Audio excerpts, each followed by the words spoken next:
Hello everyone, and welcome to another beer review. Now, today we're on, basically quite a famous northern beer. And I think most people will know it.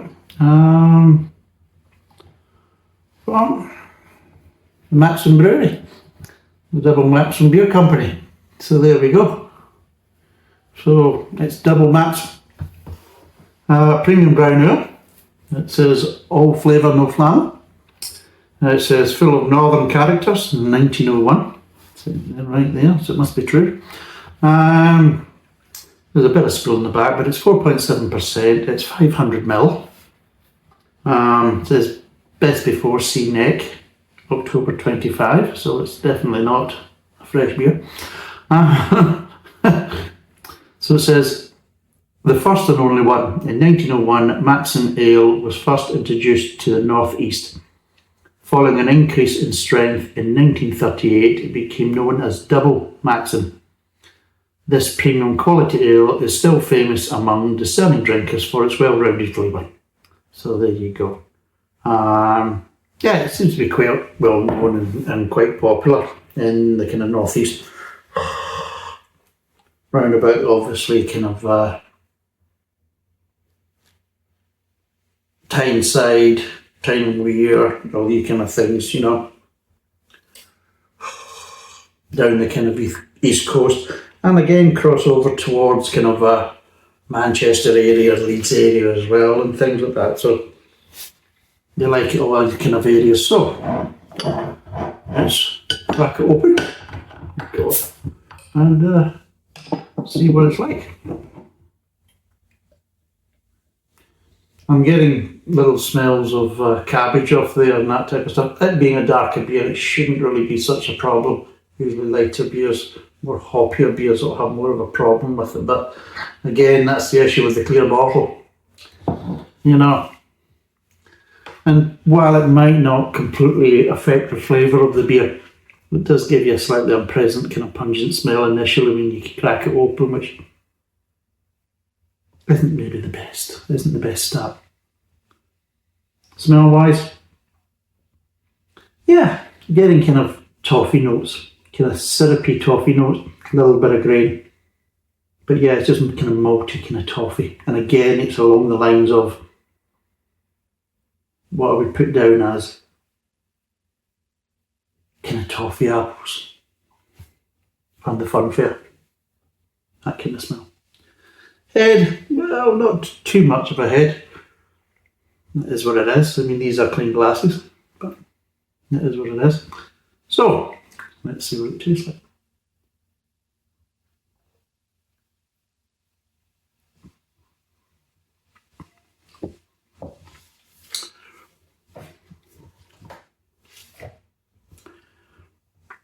Good levels of malt is what I'm getting.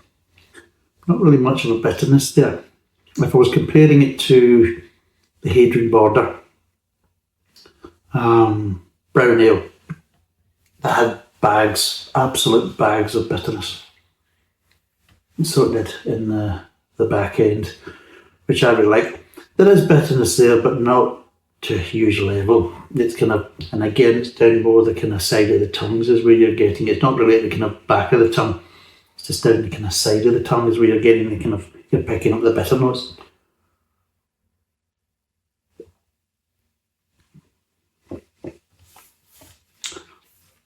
Obviously, it being a brown ale, it's set up to be sessionable. A bit light in the body, I would say. I mean, there's nice flavours and that type of stuff, but I just think it's a little bit lighter on the body than what I would want. But again, that's just a personal choice for me, and everybody's different. But yeah.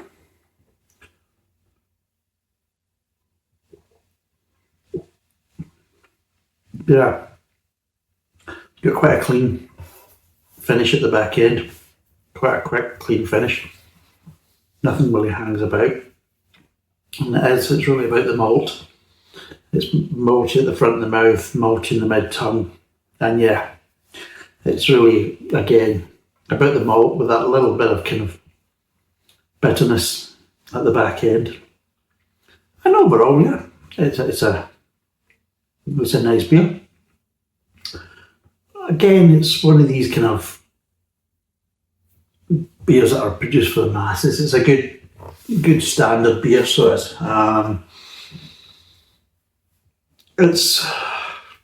it's what you would hope people. You go into pubs and you see people drinking all these kind of mass-produced macro lagers and all this kind of stuff, and you're thinking, whereas this was, like quite a few kind of good kind of traditional ales that were made from the masses. They were made in bulk. They were made to be a good standard ale for people to drink, affordable, all that kind of stuff. And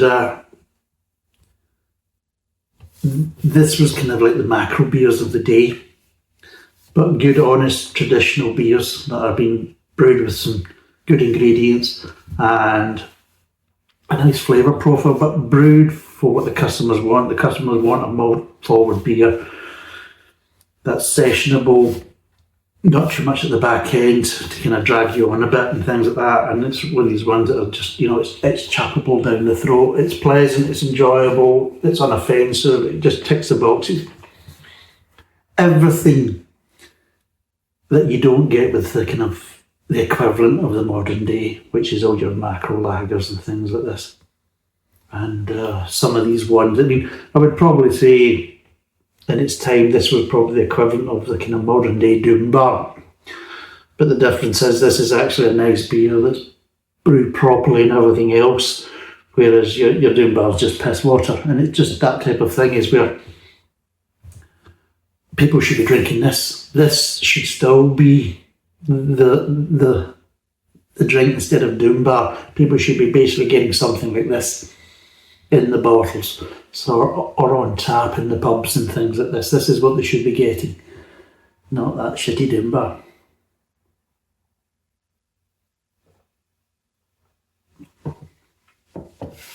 And that's the thing that's wrong. With Doom Bar, it doesn't taste natural. There's a kind of it's like chemical edge to it as well. It's claimed it's brewed in Rock in Cornwall. Is it? Fuck. Jesus, the bloody thing's brewed closer to Birmingham. Well, it's actually kind of in between Birmingham and Manchester than anywhere near bloody Cornwall. You know what I mean? It looks like that. And we did a sister beer of this, is it Samson? Which is another good, nice, solid beer. And they're the ones that I just don't understand. These are good, standard available beers. Why are they not everywhere? Why are people not drinking them? I used to spend a lot of time basically going around about the country, and I was staying in a lot of Premier Inn hotels. And of course, you would do the meal deal thing, and you'd be sitting in the restaurant. It could be, God, what they used to be, is it Brewers Fayre and what's the other crappy ones they have? Is it Time restaurants and all this kind of shit, and Beefeater and all this kind of bollocks? And as the case is, you got a choice of basically, you can have a one beer with your meal deal, and you've got a choice of a couple of shitty lagers or a bottle of bloody Doom Bar, and you're sitting there thinking, seriously, what's going on here? I've got really no option, seriously. You kind of looking at it and think, well, maybe have a glass of wine then, or just have, a cup of tea or a coffee, because at the end of the day, it's going to taste better than a bloody Doom Bar or a pint of macro pish. And why are these beers not there? What is wrong with them? It just doesn't make sense. And they're available, and I'm sure they can be brewed to the same kind of volume. It just doesn't make sense. It really doesn't.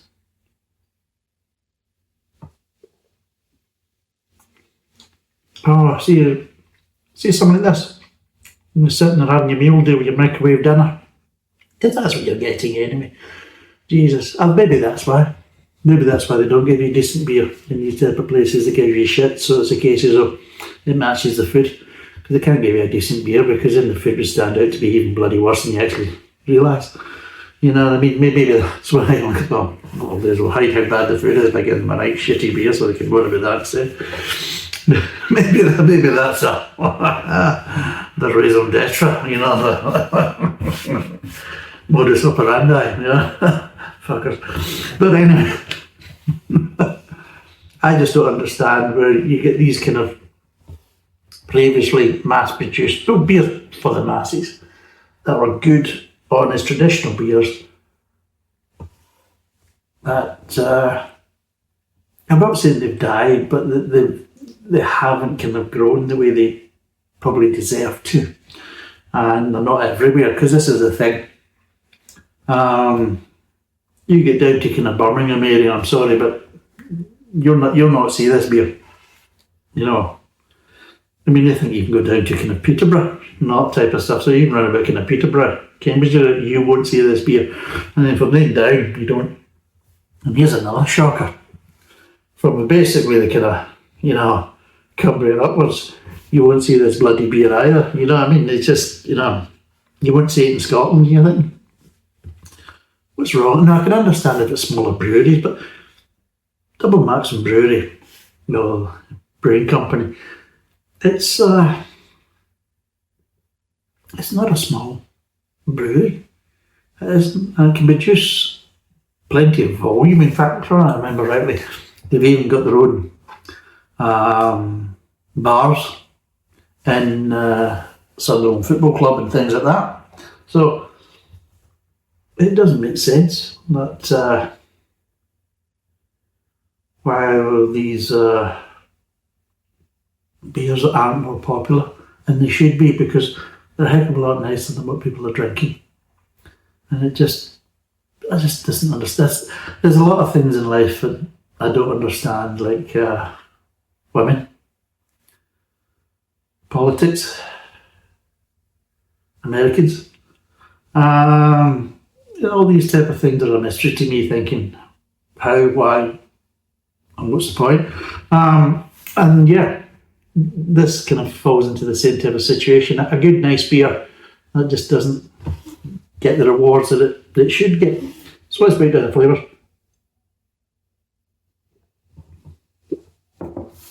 Right. You start off, you get a nice malting, so you're getting a nice toffee malt. So yeah, nice bit of grain. You don't really get any sweetness. You get a little bit, but not really much. And again, it just makes it that little bit more. It's one of these words is like, especially with malty forward beers, sometimes you get this kind of sweetness and it just feels false. It doesn't feel quite right. You expect a little bit of sweetness, but you don't expect certain levels of sweetness, and then it just becomes a hurdle that you have to try and get past every time. This doesn't have it. This has this maltiness, but again, not really much sweetness, especially at the front end. Next bit of grain moves on to the kind of mid-tongue, and you start getting a little bit more sweetness, but it's just getting that little bit more sweetness. You're also getting a little bit of nuttiness as well. So you're getting a bit of nuttiness, you've still got the kind of toffee flavours, you've got some nice grain flavours, a little bit of sweetness, a little bit more, and then you're also getting that kind of little bit of nutty accent. Moves on to the kind of back of the mouth, and just as it starts getting near the back of the mouth, that's when you start picking up the kind of bitterness, and it's in the kind of either side of the tongue. So it's at the side of the tongue, you're kind of picking it. It's not kind of front and centre right at the back of the tongue. But it's just nice.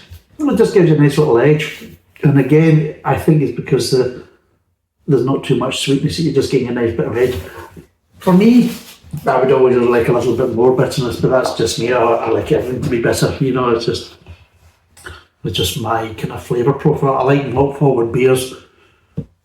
That's my kind of preference, but I also like that like kind of little bitter kind of finish. I mean, a decent kind of bitter finish.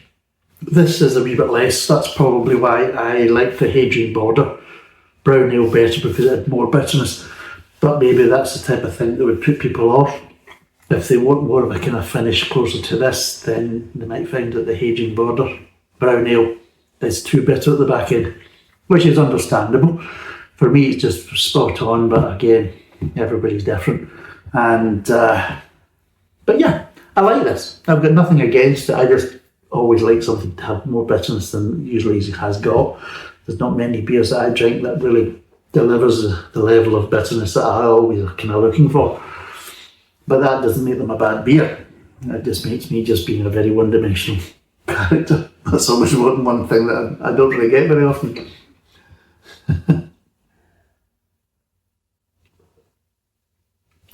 But yeah, the more you drink it, the more you start to kind of appreciate it, enjoy the flavours, enjoy that kind of maltiness level. Initially I thought I felt it was lacking body. But again, I think it's just basically becoming acclimatised to it. It just feels that kind of slightly lacking body. But as you start getting into it, it just starts to kind of grow and get a little bit more richer to you. But yeah, it's a good, nice sessionable beer. Very drinkable, very enjoyable. This doesn't make sense to me why it's not available everywhere. And it really should be, a kind of staple in pubs. It really should. It is what it is, but I think it's disappointing that it isn't. I mean, take off one of your shitty macro lagers and put something like this, or even Samsung, on a tap. I don't think you're going to do the world any harm with that. I think you're actually going to do it, make the world a better place by doing it. So what would I give this out of 10? Here's a question.